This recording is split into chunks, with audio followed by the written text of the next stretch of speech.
Hello friends, this is Varsha. Welcome back to my channel. Eklavya model residential school की hostel warden की जो vacancy आई है उसके एग्ज़ाम पैटर्न, उसके सिलेबस के बारे में इस वीडियो में डिस्कशन करेंगे। आप सभी को पता है कि फॉर्म फिल होने लगे हैं एंड जो आपकी 18 अगस्त है, लास्ट डेट है 18 अगस्त।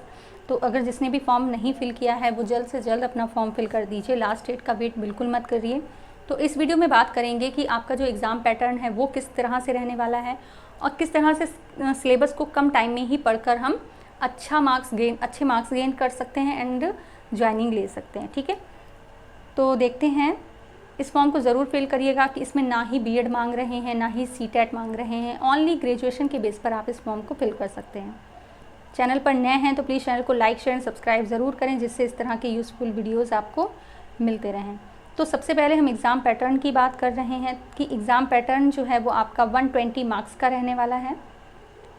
ठीक है, 120 मार्क्स के आपके ऑब्जेक्टिव टाइप क्वेश्चन रहेंगे, जिसमें जनरल अवेयरेंस आपका 10 क्वेश्चन आएंगे 10 मार्क्स के। ये ज़रूरी है जानना कि किस पार्ट से कितने क्वेश्चन आते हैं। रीजनिंग एबिलिटी आपके 20 क्वेश्चंस आएंगे 20 मार्क्स की। रीजनिंग ज़्यादा टफ नहीं होती है, बहुत ईजी होती है। नॉलेज ऑफ आईसीटी, कंप्यूटर की नॉलेज आपके 20 क्वेश्चंस आएंगे 20 मार्क्स के। ठीक है, knowledge of POCSO and other children safety related act of government of India, ये 10 क्वेश्चन ही सिर्फ आएंगे और 10 मार्क्स के। ठीक है, एडमिनिस्ट्रेटिव एप्टीट्यूड, मतलब आप अगर हॉस्टल वार्डन बन जाते हैं तो हॉस्टल को किस तरह से मैनेज करेंगे, क्या आप में वो क्वालिटी है। ठीक है, इससे रिलेटेड आपके जो भी क्वेश्चंस होंगे वो 30 क्वेश्चन होंगे 30 मार्क्स के। नेक्स्ट है आपकी पार्ट 6। तो पार्ट 6 में देखिए ये बहुत इंपॉर्टेंट है। इसमें लैंग्वेज कॉम्पिटेंसी यानी general Hindi, general English and कोई एक क्षेत्रीय भाषा के आपके टोटल 30 क्वेश्चंस होंगे, जिसमें से 10 हिंदी के, 10 इंग्लिश के और 10 आपके रीजनल लैंग्वेज यानी क्षेत्रीय भाषा से होंगे। ठीक है, और इन सभी के ही मार्क्स जो हैं वो आपके जोड़े जाएंगे। इन्हीं का कैलकुलेशन पूरा 120 बैठता है। ठीक है, ये 30 में से आपको 4 नहीं करने हैं, ये याद रखिएगा। वो अदर जो आपकी टीजीटी पीजीटी हैं उनमें इस तरह से है कि जो लैंग्वेज वाला पार्ट है वो सिर्फ क्वालिफाइंग नेचर का है, बट हॉस्टल वार्डन में ये क्वालिफाइंग नेचर का नहीं है। इसके मार्क्स भी आपके जुड़ने वाले हैं। ठीक है, तो ये सबसे स्कोरिंग, सबसे ईजी जो है वो ये 30 नंबर रहने वाले हैं। पूरी कोशिश करिएगा कि इन 30 नंबर से आपका एक भी नंबर नहीं कटे। ठीक है, अब ये जो क्षेत्रीय लैंग्वेजेस हैं वो कौन सी रहने वाली हैं, तो ये देखिए 18 लैंग्वेज यहाँ पर दी गई हैं। Bengali, Dogri, English, Garo, Gujarati, Hindi, Kannada, Kashmiri, Khasi, Malayalam, Manipuri, Marathi, Mizo, Nepali, Oriya, Santhali, Telugu and Urdu. Total 18 language हैं। अगर आपने यहाँ पर हिंदी इंग्लिश, ये कंपलसरी है आपकी जनरल हिंदी, जनरल इंग्लिश। अगर आपने लैंग्वेज में भी हिंदी ली है तो जो जनरल हिंदी है उससे आपका लैंग्वेज हिंदी वाला पार्ट थोड़ा सा टफ होगा। ठीक है, जिसका सिलेबस भी इन्होंने डिफ़ाइन किया हुआ है, इसके बारे में भी हम बात करेंगे। तो जिस स्टेट में आप फॉर्म फिल कर रहे हैं आप ये ज़रूर देख लीजिएगा कि उस क्षेत्र की भाषा आपको आती है। ठीक है, मान लीजिए आप कहीं केरल साइड भर दिया, आपको मलयालम वगैरह नहीं आती है, कश्मीरी नहीं आती है, तो आप वहाँ का फॉर्म नहीं फिल कर सकते, क्योंकि वो 10 मार्क्स तो आपके चले जाएंगे। ठीक है, तो ये बहुत ज़रूरी है। ये 2.5 घंटे का आपका एग्ज़ाम रहने वाला है। नेगेटिव मार्किंग भी है, आप सभी जानते हैं कि 1 मार्क्स का एक क्वेश्चन है एंड 0.25 की आपकी नेगेटिव मार्किंग है। ठीक है, एंड जो आपका लैंग्वेज वाला पार्ट है वो थोड़ा सा टफ रहेगा। बात करते हैं सिलेबस की, तो आप सभी एक चीज़ जानते होंगे कि क्या पढ़ना है से ज़्यादा ज़रूरी होता है क्या नहीं पढ़ना है, क्योंकि 120 मार्क्स में से आप सभी जानते हैं कि पूरा 120 मार्क्स का पेपर कोई नहीं कर पाएगा। आपको अपना एक टारगेट सेट करना होगा, उन्हीं टॉपिक पर आपको ज़्यादा फोकस करना होगा जो अभी तक आप पढ़ते आ रहे हैं। साथ ही आप नए टॉपिक्स भी पढ़िए। ठीक है, बट उन टॉपिक्स पर ऐसा ना करके कि हाँ जो हमें आता है हम इसको बाद में पढ़ लेंगे, तो जो बाद में पढ़ने वाली सिचुएशन है वो आपके लिए लॉस में चली जाएगी। तो जो टॉपिक्स आपको आते हैं उनकी क्वेश्चन प्रैक्टिस करिए, साथ ही उनको रिवीजन भी करते रहिए। क्योंकि मान लीजिए आपको जो रीजनिंग है वो आती है, ठीक है, तो आप क्या करेंगे कि रीजनिंग को बाद में कर लेंगे, बट ऐसा मत करिएगा। रीजनिंग जो है वो आप साथ में ही करते रहिए। हो सके तो आप उसके लिए आधा घंटा निकाल लीजिए, 1 घंटा निकाल लीजिए। कुछ जो क्वेश्चन पेपर हैं, कुछ जो प्रीवियस ईयर क्वेश्चन हुए हैं अदर एसएससी DSSB वगैरह के, उनके क्वेश्चन भी आप सॉल्व कर सकते हैं।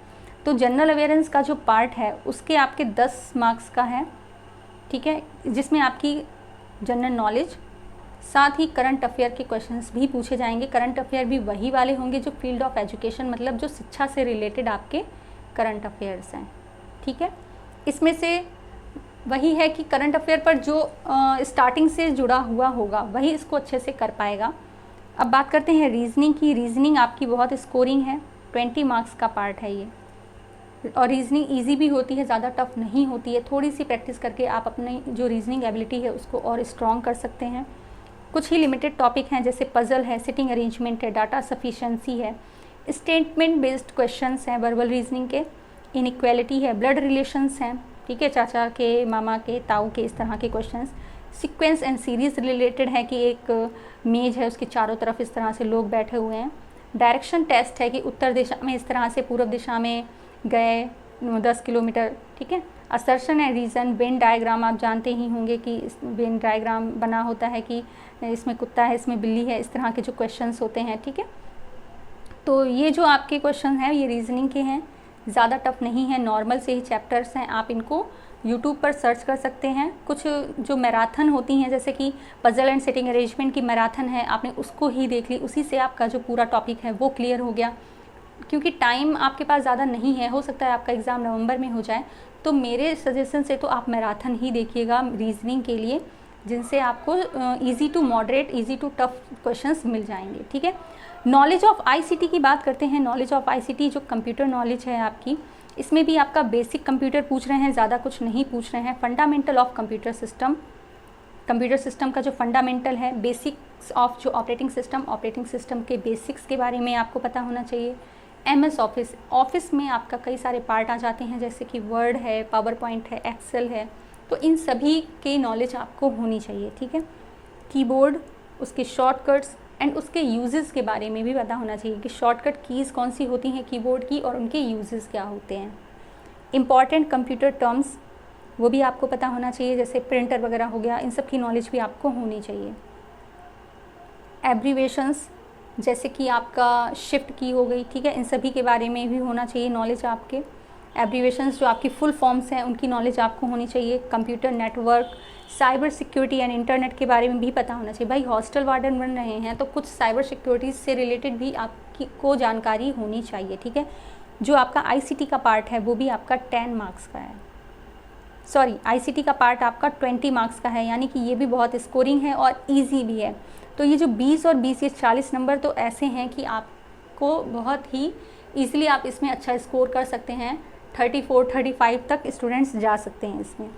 जो knowledge of POCSO and other children safety related act of government of India, जिसका सिलेबस भी काफ़ी वास्ट है, ये ओनली आपका 10 मार्क्स का आने वाला है, ठीक है। तो जैसे कि आपका चाइल्ड मोरालिटी रेट हो गए, national charter of children, gender ratio हो गया, ठीक है। जो इजी से आपके टॉपिक हैं इनमें से उनको ज़रूर पढ़ लीजिएगा। 10 मार्क्स हैं, कोशिश करिएगा 5-6 मार्क्स लगभग आपके आ जाएं, ठीक है। एडमिनिस्ट्रेटिव एप्टीट्यूड जो सबसे ज़्यादा स्कोरिंग है 30 मार्क्स का आपका, तो इससे रिलेटेड बुक भी आपको मार्केट में ज़्यादा नहीं मिलेगी। तो इसमें जो टॉपिक दिए गए हैं उनको सर्च करिए, उनके नोट्स बनाइए एंड अच्छे से उनको सॉल्व करिए। उनके नोट्स बना के उनको मल्टीपल टाइम रिवीजन करिए, और जो भी प्रीवियस ईयर क्वेश्चंस आपके एसएससी से हुए हैं, कुछ पीसीएस वगैरह के जो एडमिनिस्ट्रेटिव एप्टीट्यूड के क्वेश्चंस हुए हैं उनको आप देख सकते हैं। केवीएस एनवीएस के भी क्वेश्चंस देख सकते हैं, उनके भी आपको क्वेश्चंस इसमें से मिल जाएंगे, क्योंकि जो EMRS की वैकेंसी है वो केवीएस एनवीएस टाइप की ही है, ठीक है।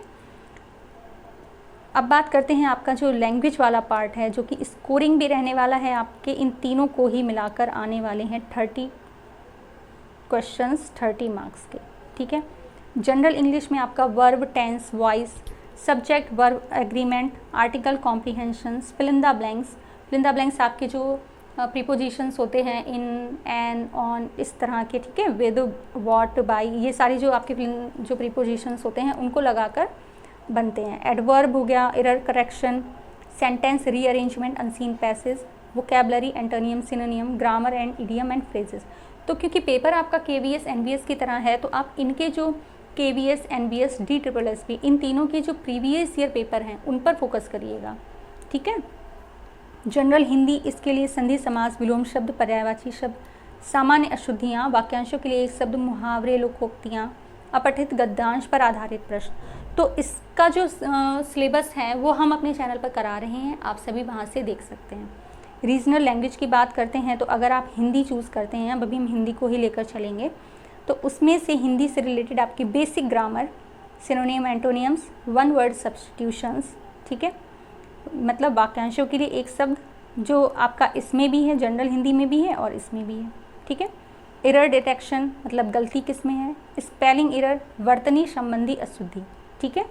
अगर आप हिंदी लेते हैं तो वर्तनी जैसे कि उज्ज्वल लिख गया, ठीक है, उज्ज्वल सही, अशुद्ध शुद्ध, इस तरह वाले जो वर्ड हैं वो आपके आएंगे, जिनका लेवल हायर सेकेंडरी लेवल का होगा, ठीक है। तो ज़्यादा टफ नहीं है, मेन फोकस उन पर पहले करिए जिनको आप, जो पार्ट आपको आता है, जैसे हिंदी, इंग्लिश, रीजनल लैंग्वेज आपको आती है, कंप्यूटर नॉलेज आपको आती है, ठीक है, रीजनिंग आप कर सकते हैं, करंट अफेयर पर फोकस कर सकते हैं, एंड जो आपको नहीं आता है उस पर भी फोकस करिए। ऐसा नहीं है कि उसको बिल्कुल छोड़ दें, कम से कम इतना तो उसमें करना ही होगा कि आप क्वालिफाई कर जाएं एग्ज़ाम, ठीक है। तो आई होप कि आपको ये जो वीडियो है बहुत यूज़फुल लगी होगी, तो चैनल को लाइक, शेयर एंड सब्सक्राइब ज़रूर करें, एंड बने रहिए ऐसी और यूज़फुल वीडियोज़ के साथ में। Thank you so much for watching.